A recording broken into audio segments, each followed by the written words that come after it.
twist and turn my mind until I don't know who I am. Mirror man.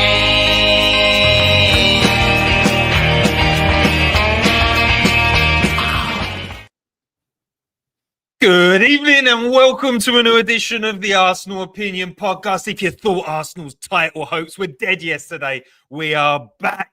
Arsenal are in it. Liverpool versus Manchester United was absolutely delicious. It didn't get called off this morning. Liverpool thought they had it in the bag. PGMOL got involved to make it work. And in the end, it was an Ahmad decider that changed the course of the game. Liverpool dropped points. I'm joined by Matt Kandela. We felt like we needed to get something out of the system after all the negativity that's been going around after that Brighton game. So we are here to rev up that toxic positivity. How you doing, Matt Kandela? Oh, I'm great. I'm absolutely fantastic. I really feared for the worst when Liverpool got the rub of the green again with a penalty, and you just thought 2-1 up at Anfield. Yeah. Man United, they've been accused of being cowards by their own manager. Surely they weren't going to be able to muster the energy to get something out of the game, but muster they did. I thought they were fantastic at times, and that felt like an Arsenal goal when that went in. I was cheering. I was off my feet. I was off the sofa. The whole game wasn't like a fluke. It wasn't like I was half expecting Amorim to go there, batten down the hatches, put down a dirty deep block and hope for some sort of goal in transition. But it wasn't like that at all, was it? No, they had chances. I mean, they had the best chances of the game. Harry Maguire at the end. We won't talk too much about that because I don't want to ruin my already exceptional mood. But right at the end of the first half, Højlund through on goal, 1-on-1. Decent effort, could have gone in. Good save.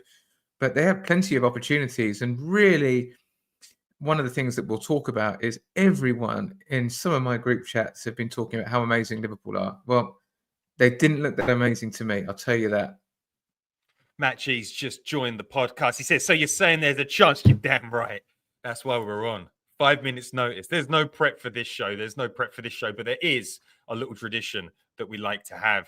And it is called... Hottest of takes. Hottest of takes. The hottest of takes. The AOP, hottest of takes. Make it spicy. Matt Kandela, where are you going to take this week's hottest of takes? Last season, I said over and over again, it's not how you start, it's how you finish. And I've seen enough that Liverpool are going to have a slump. And it's going to be March, it's going to be April, but it's going to happen. And I'm going to say the same again. I've really watched a lot of Liverpool. And I think the praise that they've been getting is totally overblown. Not because they haven't been fantastic, they have. But if you can't see vulnerabilities in the way that they play, the systems they've got, their over-reliance on certain players, then I don't think you're looking hard enough. And so for me, I'm not promising that we've got what it takes to keep up our end of the bargain, but I am putting a promise out there. I am convinced Liverpool are going to drop between 50 and 20 points in the league between now and the end of the season. I just don't see how they don't, given the fixtures they've got, specifically the away fixtures, the fact that they're going to be battling on all fronts, the fact they've got an aging squad, the fact that they've got players with contracts coming up. I just can't see any other way they're not dropping a really significant number of points between now and the end of the season. And again, I've talked about it before. I said Liverpool remind me of Arsenal 22-23. I don't think they're as good as Arsenal 22-23. Yeah, I'd agree with that. I got two hot takes, if I can. The first one is a lot of the discourse that people are having about Arsenal this morning and last night is framed through the lens of Arsenal potentially being 11 points behind Liverpool. And I want to have discourse about not getting a striker this summer. I want to talk about not getting an explosive winger 3 seasons in a row. But what I can't have a conversation about is Arsenal being unbeaten in 13 and that being problematic. Arsenal only winning 1-0 against Ipswich. I think it's unfair. And I think it would be a very different conversation right now if the referees hadn't got involved. It was just doing the basic maths. Two red cards against Brighton and Manchester City. for a rule that's been changed. I don't know about you, Matt, but I feel like changing a rule midway through the season so nobody else has to suffer that indignity feels unfair. The William Saliba red card, it was pulled back by VAR. Who was in the VAR booth? A Liverpool fan. William Saliba gets unfairly sent off. It didn't happen in the Chelsea game, didn't happen in the Spurs game the week after. He misses the Liverpool game. We drop a further 2 points in that. There's no way that we're dropping those points against Liverpool if Saliba's starting. So we're 12 points down. And then that you've got the issue of the Brighton game. If you even had half of that, do you think we'd be criticising Arteta? Do you think we'd be talking about boring football? Do you think we'd be criticising only having the second most goals in the Premier League? Do you think people would be aggressively going after the fact that we score a lot of goals from set pieces? I don't think so. It's a different type of conversation. So whilst I want to have a chat about how Arteta looks after his players in December, whilst I want to have a chat about the inadequacies of the squad, I think we're being unfairly critiqued through the lens of something that has been completely inspired by PGMOL. And then my second hot take, and it's just a mini hot take, Jamie Carragher was gunning for Trent the whole game on Sky, savaging him, doesn't want to be on the pitch, critiquing him, basically saying he's lazy. There is no way that he's doing that without a hat tip from the Liverpool exec team. I think Trent is going to get into that dressing room. I think his family are going to be saying, you were getting savaged by Jamie Carragher the whole game. He'll know that that's come from the very top at Liverpool. And I wonder what that's going to do for his season. The cracks might be starting to show. And if they're going to go after Trent, surely at some point, Jamie Carragher's got to go after Mo Salah as well. And I think those three mega players, they're three best players that they're totally reliant on this season. I think that's where those 12 to 15 points you're talking about could come from, because Salah was rubbish today. He was absolutely rubbish. Nobody's talking that he's been part of 70% of their goals this season. He's got an unbelievable amount of assists, an unbelievable amount of goals. But if Jamie Carragher starts going after those players as well, and when you drop points, where do you point to? The uncommitted players. Players. So, and the best thing for us as Arsenal fans is that Mo Salah gets a 3-year contract at Liverpool. It really is, because it means that he can take his foot off the gas indirectly. We've seen the Aubameyang effect. It means you're paying elite superstar wages to someone who's 35 years old, which is insane. And it just never works. It means they haven't got money for new signings and to reinforce the front line. So the best thing that happens is that. And then the opposite, what's the next fixed thing? He's gone. They lose the provider of 70% of their goals. It's literally a win-win situation for everyone. The only bad situation, I think, is if he accepts a one-year extension. That's the only way that Liverpool win. And I just think that would be appalling advice on behalf of his agent if he was going to start doing one-year deals. It only takes a second to snap your ankle. Especially when you're sort of that very fine margin sort of player where you've got to nip in, where you've got to make all sorts of big decisions in the game, whether you challenge a goalkeeper, like when you're going around people, when you're playing against cloggers. There's no way that he's going to get a deal at Liverpool. And if Liverpool do it, it will. I wonder whether if Liverpool do change their mind, it will be when there's a mini slump. And then they're like, let's just get it over the line. Let's put some good mood, some good vibes back in. Okay, let's get onto the meat and potatoes of it, Matt. It's back on. The maximum the gap can be is now 9 points. I want to talk about how we got to this Liverpool game today. The Everton game was cancelled. Liverpool had no preparation time heading into that game, and it was in their interest to get the council to shift that game. The opposite happened today. They put out a statement early in the morning to pressurize the council. They said that they thought it was all right to play the game. They wanted to play that game. They wanted to get Manchester United at their lowest ebb. Let's frame this, Matt. This is the worst Manchester United team we've seen of the last 8 years. And that is going some way, because we've seen some bad Man United team. They've been breaking records for losing games. They don't have the players. Rashford has been banished from the starting 11. Liverpool had 7 days to prepare, and they didn't show up. Matt. Arteta had an injury crisis, had sick players left, right, and centre. We're missing our best player. Our captain's sitting on the bench. We only had 3 days to prepare. Second away game on the bounce, and we were hammered. Let's talk about Liverpool, Matt. How does this Liverpool team look so dead on their feet out there? What's going on? Well, I think it's the reality of what's happening with the sheer number of fixtures that everyone's playing. I don't know. They've obviously had more rest. When you look at every single team, look at Chelsea, what happened to them? Flying first half of December, dead on their feet second half. Liverpool now look exhausted. You forget how pressurised all these games are. Arsenal looked exhausted, looked dead on their feet. And we're playing a Brighton team who'd had 2 days extra rest and we had various ailments. So at some point, and I think people have been talking about it, we just have to look at the quality of what's being put out, because I'm all in for more football. I love when Arsenal are playing every 3 days because it's more exciting for me. But when the players aren't available, when the quality goes down, when you get you know these superstars not playing at their best, when you've got so many injuries, you've got to look at how it's all working. And obviously, last year we had a winter break. There's no winter break this year, right? I mean, I can't see one. No. I thought that every team had a break, but I don't think so. Not with that extension of the Champions League. It's not possible this year. So I think we've got 9 games in January. It's absolutely insane. So Liverpool was sluggish today. I thought Man United came out. I think I was just surprised when United hadn't conceded in 10, but they grew into the game, and I think they played a very different game than what Liverpool were expecting. I think Liverpool expected them to batten down the hatches and that it would just be a siege. But what was incredible for me was how vulnerable Liverpool looked defensively. And by the way, that's Trent Robertson, Van Dijk, Konaté, and Alisson. That's the full first choice back five. The best. And they look vulnerable to any ball over the top. It was staggering.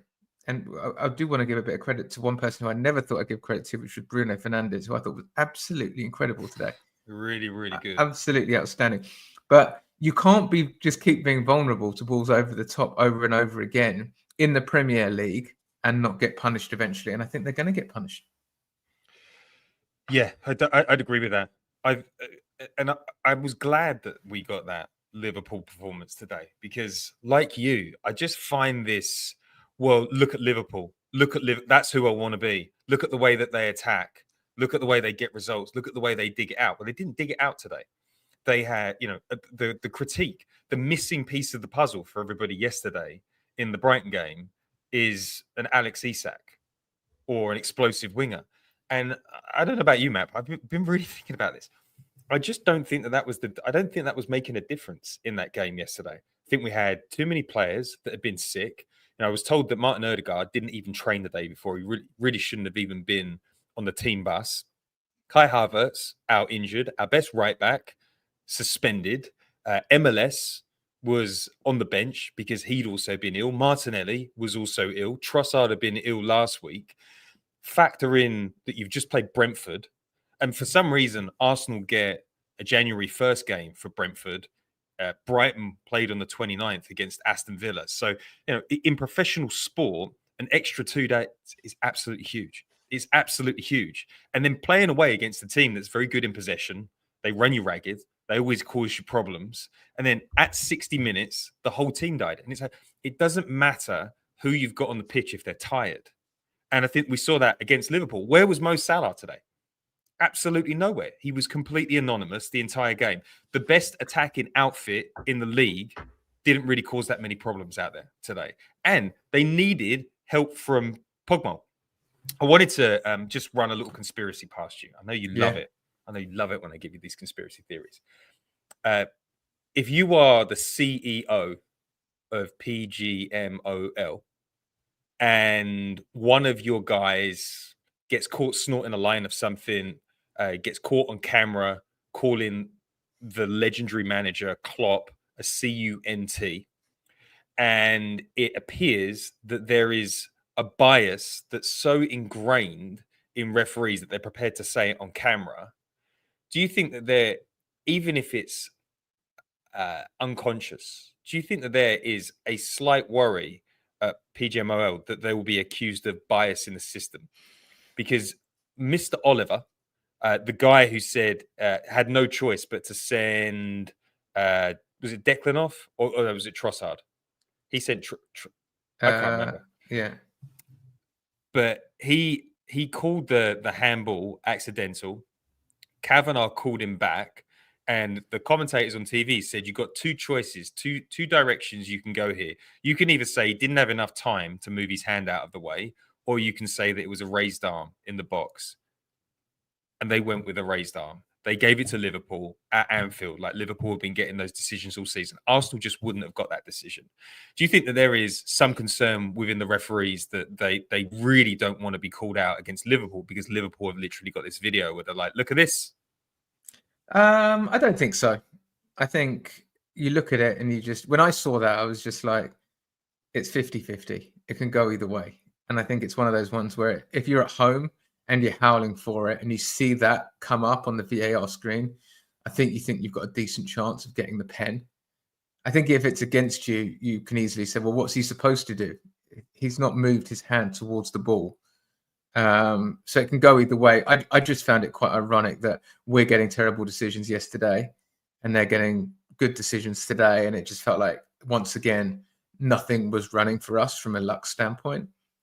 I think the bigger issue, I mean, Liverpool have been on the end of a couple of really bad decisions last season, like at Spurs, obviously the famous one where did they draw the lines, or they drew them completely wrong when Diaz scored against Spurs and Spurs won that game. And that would have made a huge difference to Liverpool's season. I think Liverpool, I think what we know is that PGMOL are just shit generally.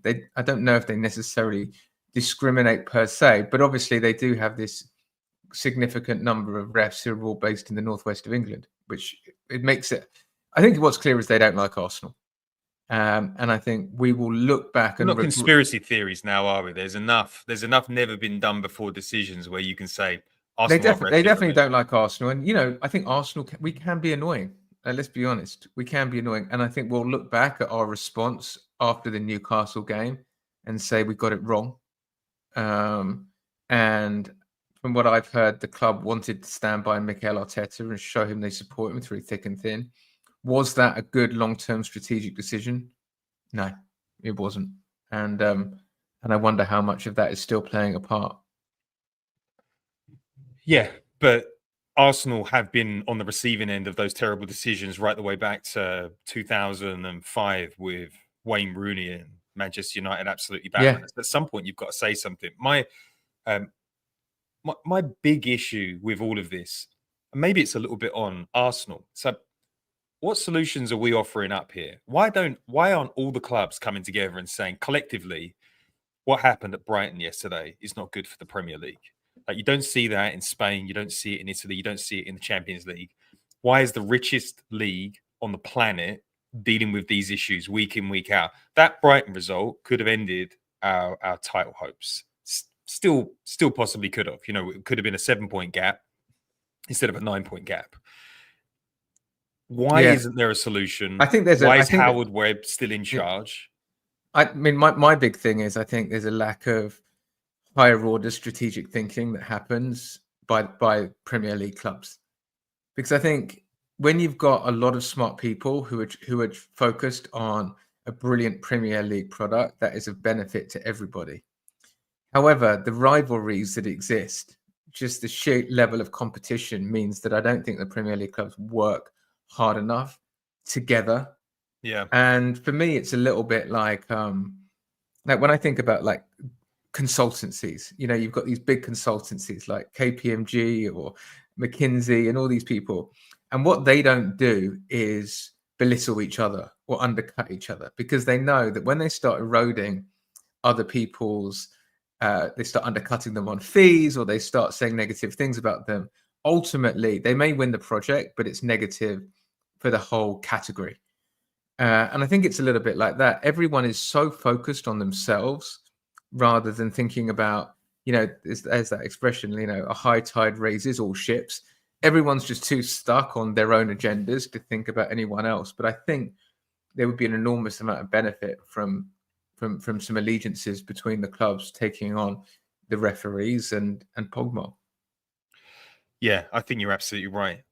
It just baffles me that clubs are going through players' DNA to work out the best way to give them sleeping patterns that has them bang at 3:00 on a Saturday, but they don't all club together and say refereeing results cost us big each season. This season, it's Arsenal for sure. 12 points down already. Last season, you could rightly point towards Liverpool. Manchester United could say, hey, we ended up having to spend 25 million to get rid of Ten Hag after one of the worst decisions of the season against West Ham. Ange Postecoglou, he could be sacked. He could be sacked. I don't know whether you saw the handball that Newcastle made yesterday. The handball went right into the path of Anthony Gordon, and he scored, and Spurs lost the game that they should have won, or at least got a point out of. These refereeing decisions cost jobs, and they cost clubs money. They cost fans joy. They make people feel helpless against the league. And like the Premier League, I don't know what they're doing. I don't know how they sit in a board meeting every week and they get a social media report and they say 75% of mentions are because Arsenal fans are upset that a Liverpool fan is on VAR for the 5th time this season. People are talking about refereeing decisions more than they're talking about great goals. I don't understand how they think that that is good for the brand long term. And I don't understand how they don't have anybody in there to say, why don't we all get together, like you said, or get a consultancy in to work with all of us, take our ideas, and we will create a new vision of refereeing. Well, I'm just going to play devil's advocate here because I agree with what you're saying, but I'm also just going to go, let's just rewind 12 hours or 15 hours to last night and think about the over-the-top reaction that we all saw from Arsenal fans about Arsenal's performance, about the transfer window, about the manager, about all of these things. And then let's just talk about the crazy reaction to all of that. And then think about what you would think if you were the Premier League, listening to those same fans talking about refereeing standards and all of those things. Because I think that what you do is you go, people are crazy. We've created a product that sends grown men absolutely mental. Yeah. And they become totally irrational when it comes to sport and their football club and winning. Yeah. And I think that what happens is that you can look at some of the conversation around referees and quality of standards and all that, and just bundle it all together and just go, look, those lot are crazy. We'll never be able to make them happy because they can only look at the world through the lens of their own support of their team. And I think that's what they do. And I don't think it's. But don't you think you have to be a little bit paranoid, Matt? Don't you think that you have to always be thinking about, well, what's the worst case scenario that happens here? And you can look at Formula One when they changed the rules and didn't abide by the rules, and Lewis Hamilton didn't win a title, and it was an absolute travesty, and they lost viewership. Their viewership dropped 5-6%.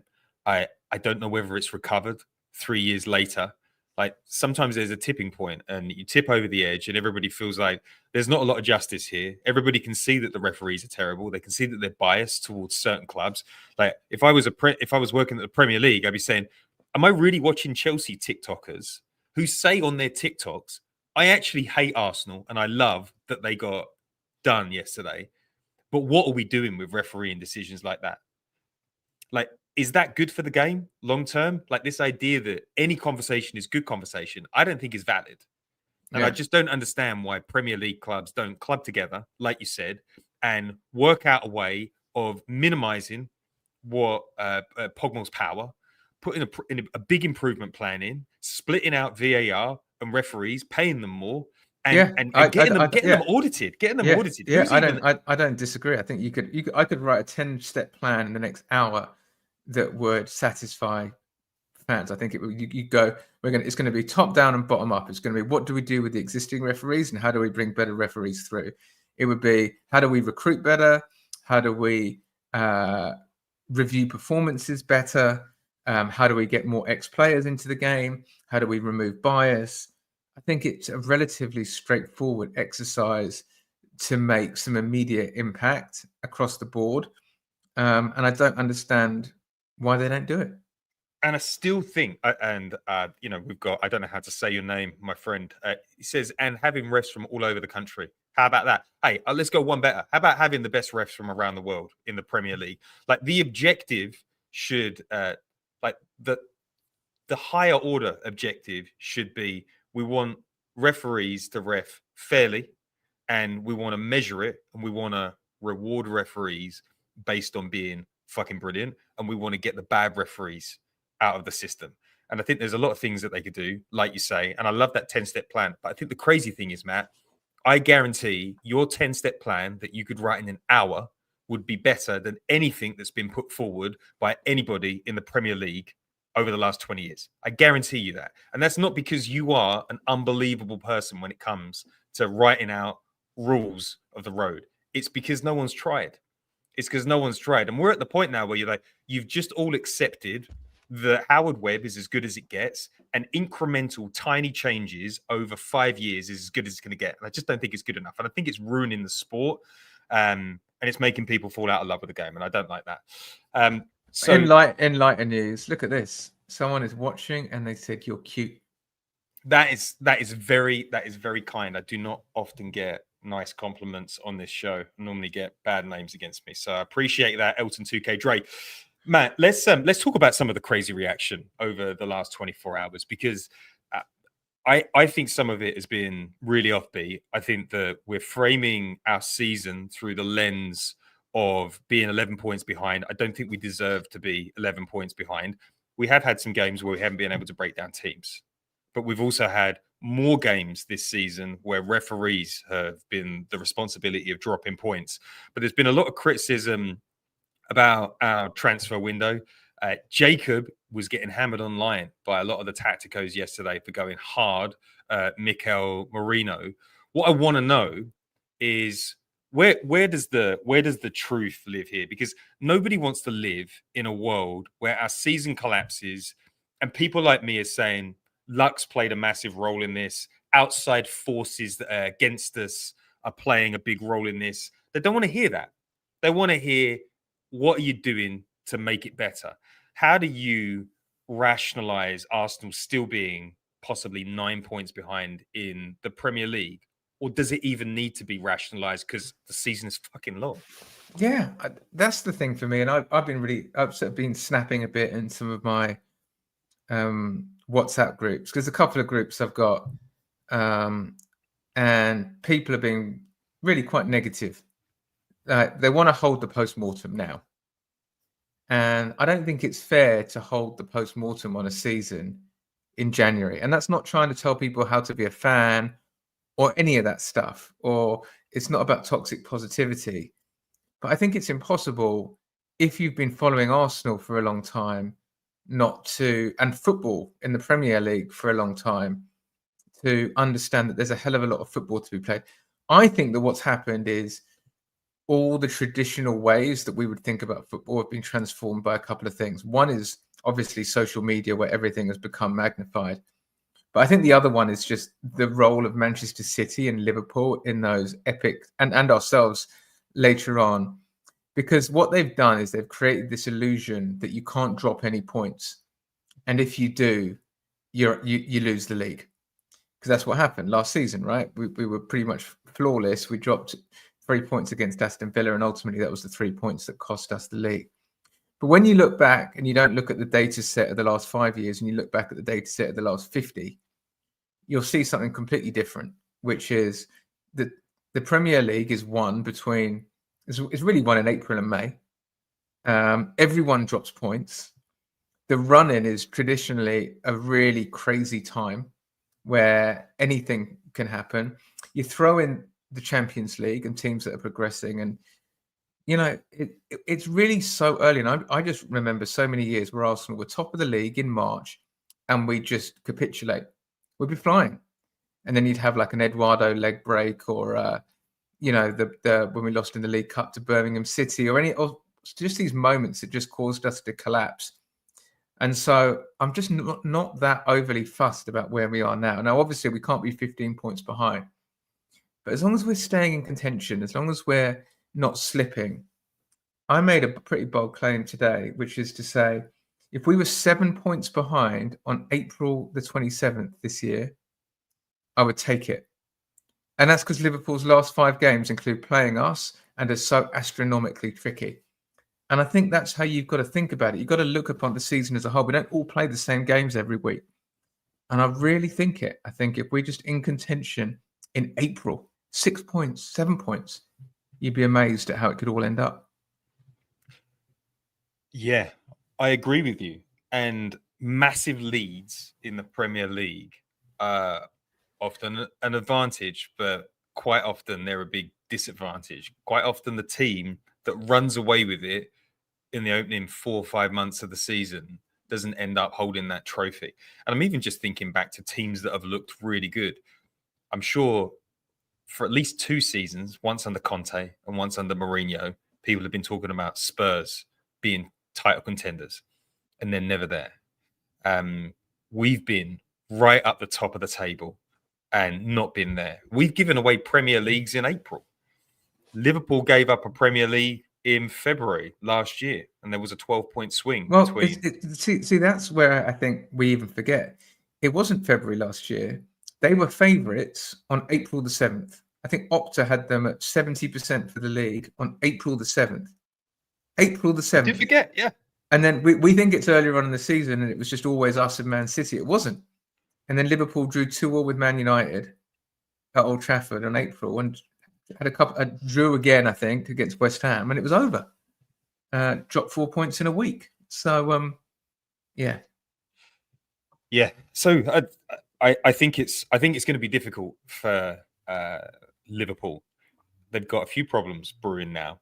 They've got, as Jonathan Kay's just said in the comments, fans are turning on Trent.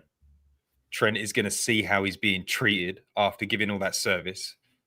I wonder how many little injuries he's going to pick up for the rest of the season. And Liverpool were not good today, and Man United battered them at times. I wonder whether that gives other teams a little bit of confidence to have a go. And I told you yesterday on the podcast, I was going through Manchester City's end of season fixtures. Typically, absolutely incredible. Like, they've got the easiest run in. And then I was looking at Liverpool's.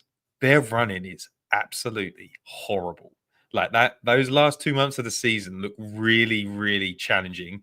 Arsenal have done most of their big away games already. Liverpool have not. We've still got the opportunity to turn them over at their place. And I tell you what, Matt, we're not playing them till May 10th. We'll have all our players back by then, hopefully. Saka will be a little bit more rested. Hopefully, players will be less exhausted than they are now once we get out of this horrible Christmas crunch. If they play like that against Arsenal are coming away with 3 points. They're not invincible. Here's the thing that I wanted to ask you about, Matt. When you watch that Liverpool side today, and I've watched a lot of Liverpool this season, and a lot of things have rolled for them. You're like, oh, they dished out wallopings to West Ham. They dished out wallopings against Spurs. Spurs were so depleted. It was outrageous. I've watched them and I've never really got that this is a team that's winning the title. They don't feel like Manchester City last season. They don't even feel like peak Klopp sides to me. I feel like everything's rolling their way. Everything's going in. Even today, when that ball bobbled up in the box and it lands right on Virgil van Dijk's head, you're like, everything's rolling for them. Did you watch them today and feel like they were a much better team than Arsenal? And I appreciate it wasn't their best performance and that they played better. But did you not see weaknesses in that side, in that setup? Everyone talks about the rock and roll football that they play compared to us, and they hate the boring way we control games. But I tell you what, I was watching that game today and I was wondering if Liverpool were like, I'd like a bit of Arsenal control in games like this. Yeah, and, it just reminded me of, again, Arsenal 22-23. We were boombastic. We were phenomenal to watch. We'd have those amazing fast starts. Anything could happen. And Gary Neville came out. I don't like Gary Neville, but he came out. He said, Arsenal are too emotional. We didn't like it, but we were celebrating on the pitch after Reece Nelson banged that in like it was Steve Bruce scoring 2 in the last week of the league against Sheffield Wednesday. Yeah. It was the same level of celebration. It was Fergie on the pitch. It was Arteta on the pitch. It was knee slides time. And it was, February? Yep. February? That, to me, feels like Liverpool. It just does. And I'm not saying you can't celebrate last-minute wins, and I'm a big fan. We don't need the celebration police call because that's what football's all about. But to me, Liverpool feel like a team who have maybe already peaked. They're going to have a lot of tougher games coming up. For me, they just look very, very susceptible in transition. And I think we're going to be a lot clearer on whether that's a real vulnerability after next weekend, because they're playing the kings of transition football, in my opinion. which is Nottingham Forest. Nottingham Forest have got so much pace to burn. They always seem to be operating in transition, and they're in form, and they're at home. And I'm really, really interested to see what happens in that game, because I feel like that is a real opportunity, especially I think Forest have got the week off. Liverpool will be tired after playing Spurs away, I think, in the League Cup. So it's going to be a really interesting week ahead. Forest have got Wolves tomorrow away, but then they've got Luton in the third round of the FA Cup. But I can't imagine. No, okay. So, but can you imagine a world where they're possibly in for a Champions League place and Nuno's putting out a first team in the third round of the FA Cup? He's not going to win the FA Cup, so why bother? I'd imagine they will go. I'd imagine that he must be saying the hero this week. If we can turn over Liverpool, we can make the Champions League. That's it. Turn over Liverpool and we can make the Champions League. Yeah. So that'd be interesting. I also wanted to get your take on the crazy reactions thing. People are belittling our run in December or since the international break. And I was looking through the results. I'm like, yes, Fulham, we had a goal disallowed. They didn't really get into our box all game. They don't play that way against anybody else, but they did beat Chelsea after. Everton wasn't our finest moment. You feel like if there's any call for a striker, an Alex Isak type striker, you want it against Everton. We beat Ipswich 1-0. Then they went and they beat Chelsea quite handily, and they played a completely different style of football. But our Premier League record through the international break up until now, I think it's played 9 games. We've won 6. We've drawn 3. We also put 5 past an unbeaten Sporting side. We've won our cup game, and now we're in a semi-final of a League Cup. Do you think that people criticising our last 6 weeks of football, do you think they're missing something, or has it been underwhelming? Do you feel like it's been underwhelming, or do you think it's like Man City I think it's been fucking great. I really do. Right. And I think it just reminds me of Manchester City last season. Now, obviously, it doesn't mean anything if then we're going to go and lose a couple of games next week, because you can't take all the benefit of and then say, well, two losses in 14. Well, that's not that good. But unbeaten in 12 is a really, really solid foundation. You can't win all your games. The Invincibles, 126, drew 12, lost 0. Draws are going to happen. And I don't, if anyone is expecting things to get better, a little bit of reality, things are not going to get better for a month. This January is going to be rough. We are going to be Stodge FC. We're going to be Set Piece FC. It's going to be grind. It's going to be stay in contention and wait for some players to come back and wait for the fixtures to favour us a little bit, because there is no peace for the wicked. It's going to be a horrible 3 weeks. Yeah, and we're just bringing up the fixture list, because here's where I really want to chat, Matt. No one likes this. And especially after yesterday. Do you know what I said on the podcast yesterday? You don't, because if you're not a member and you're not part of patreon.com/the Arsenal Opinion, you wouldn't have heard on the whistle that I said Arsenal need to be a cup team now. We need to focus on the cups. We need to have a good run in the Champions League. It would be great to win a League Cup or an FA Cup. Things have changed. Things have changed because we're back in the mix. So we've got Newcastle in the semi-final, leg 1 at home on Tuesday. It's a big game. Newcastle were absolutely dross in the second half against Spurs, and they did not deserve their win. Then we've got a resurgent Man United. And if Man United play as well as they did against Liverpool, that's going to be a difficult game in the FA Cup third round. Then we've got the absolute nightmare run. You've got Tottenham Hotspur at home on a Wednesday, followed by Aston Villa at home on a Saturday, followed by Dinamo Zagreb, followed by Wolves. Matt, all I'm thinking about at the moment is that Spurs and Villa double combo. 2 teams that are going to run you ragged, that are going to be very difficult.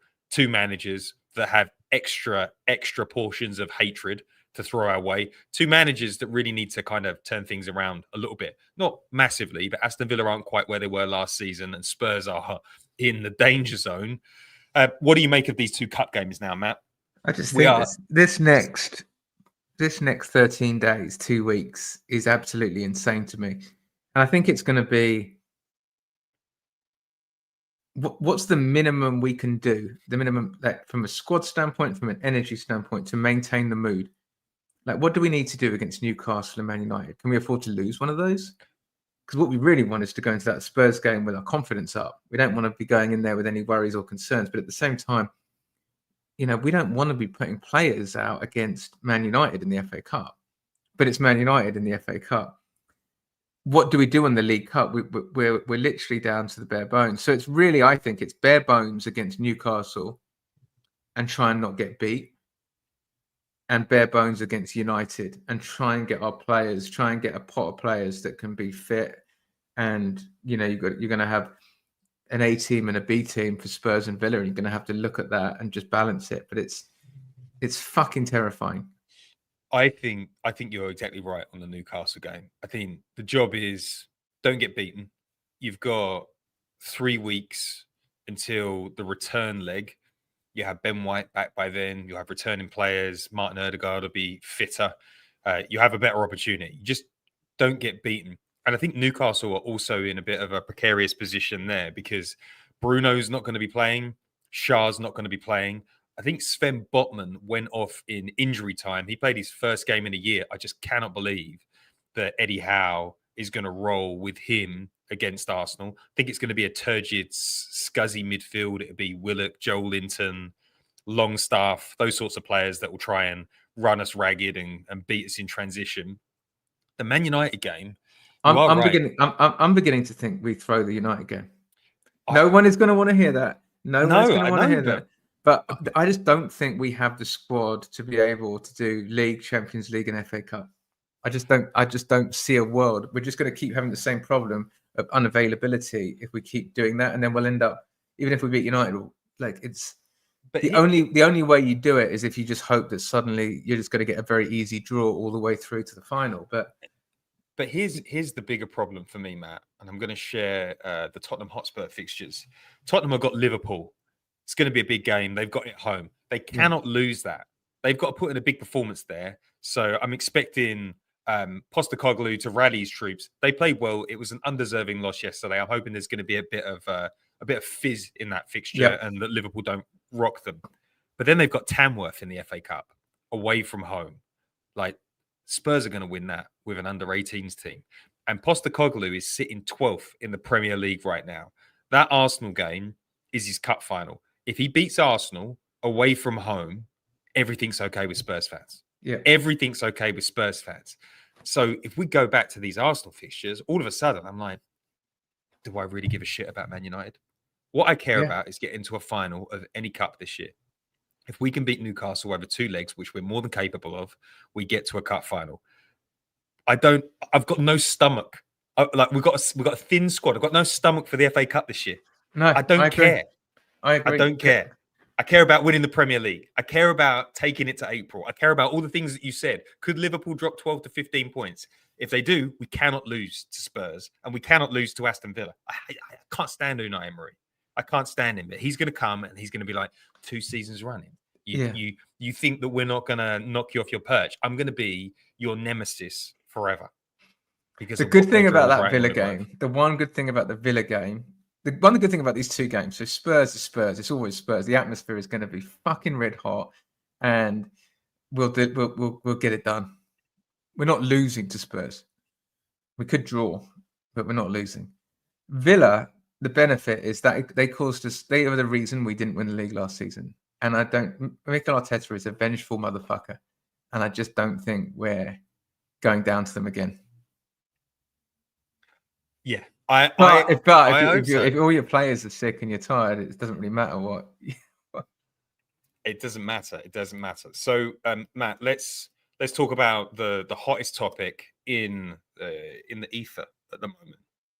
It's January 5th. There's still no signings. Edu's out the door. Jason Ato is at the controls. Do you see any possibilities for us to move in January? I saw Arsblog today saying that we need a forward. I've seen a lot of big accounts say that we need to make moves because we're short, and we're all feeling it.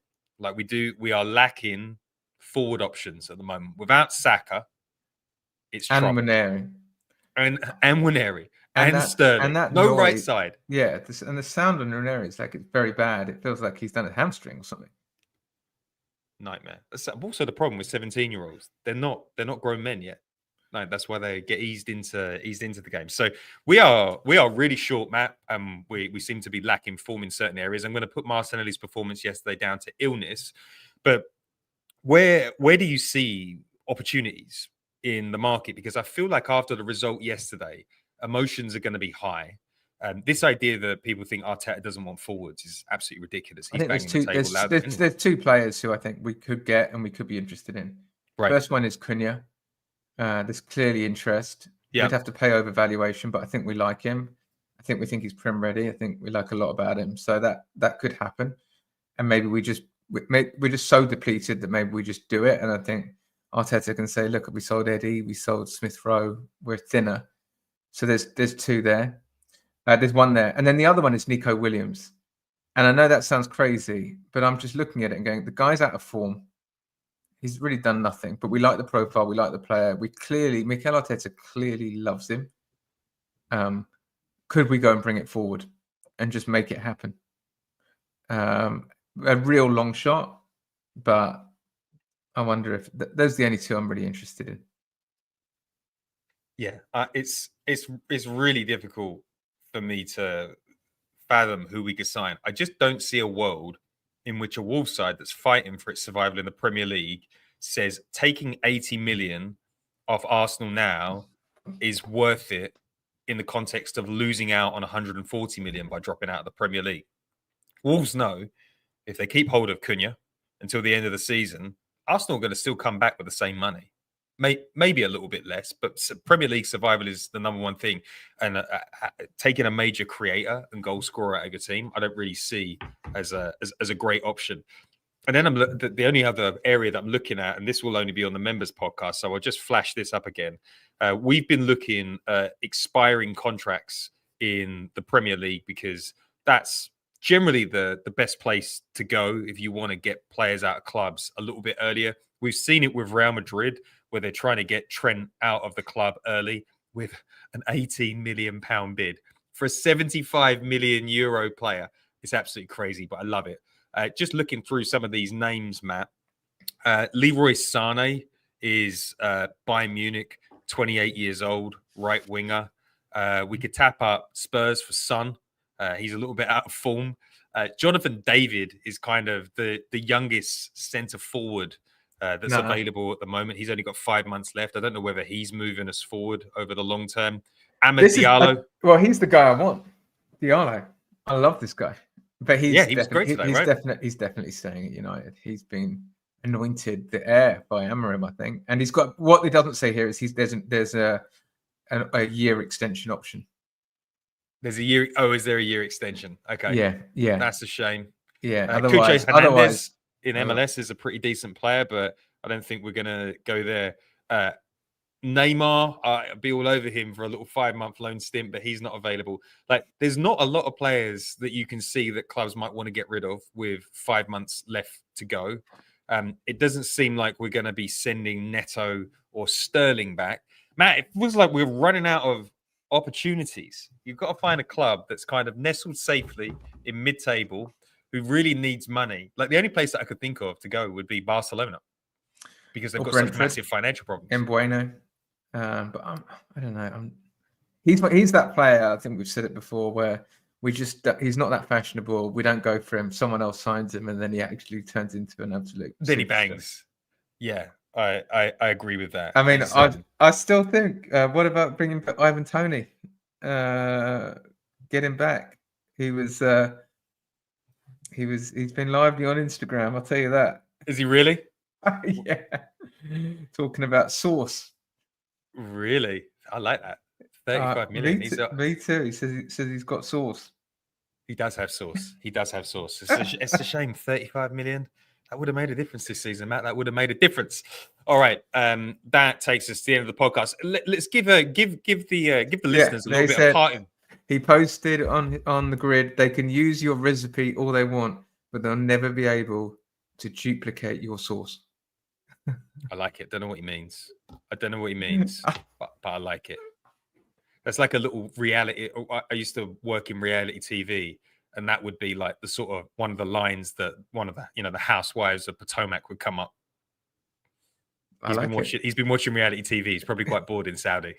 Can't go out and do the things you could do in London in Saudi. So he's been watching a bit too much Bravo. Matt, leave the fans. You've been an Arsenal fan for a long time. You've got an incredible memory for epic Premier League seasons and just interesting Arsenal facts.